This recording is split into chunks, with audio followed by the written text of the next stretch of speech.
Айырлы күн, құрметті тыңдаушылар. Бүгін біз жасанды интеллекттің этикалық және әлеуметтік аспектілері тақырыбы туралы айтатын боламыз. Қазіргі таңда жасанды интеллект, яғни ЖИ, біздің өміріміздің көптеген саласында қолданылып жатыр.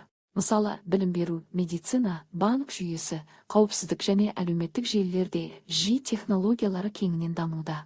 Ол адамдардың жұмысын жеңілдетіп, ақпаратты тез өңдеуге көмектеседі. Алайда ЖИ-дің пайдалы жақтарымен қатар этикалық және әлеуметтік мәселелері де бар. Соның бірі жеке деректерді қорғау мәселесі. Көптеген қосымшалар мен платформалар адамдардың жеке ақпараттарын жинайды.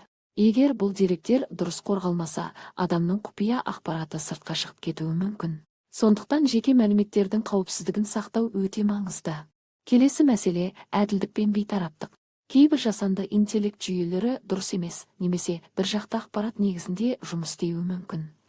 Мысалы, жұмысқа қабылдау немесе емтихан нәтижелерін бағалау кезінде ЖИ кей адамдарға әділетсіз шешім шығаруы ықтимал. Бұл қоғамда теңсіздік тудыруы мүмкін. Сонымен қатар, ЖИ адамдардың кейбір мамандықтарын алмастырып жатыр. Бұл жұмыссыздық мәселесіне әсер етуі мүмкін. Бірақ сонымен бірге жаңа технологиялық мамандықтардың пайда болуына да жол ашады. Осыған байланысты жасанды интеллектті жауапкершілікпен қолдану маңызды. ЖИ адам құқықтарын құрметтеп, қауіпсіз әрі әділ болуы керек. Әрбір елде ЖИ қолдануға байланысты заңдар мен ережелер дамытылуы қажет. Қорытындылай келе, жасанды интеллект болашақтың маңызды технологиясы.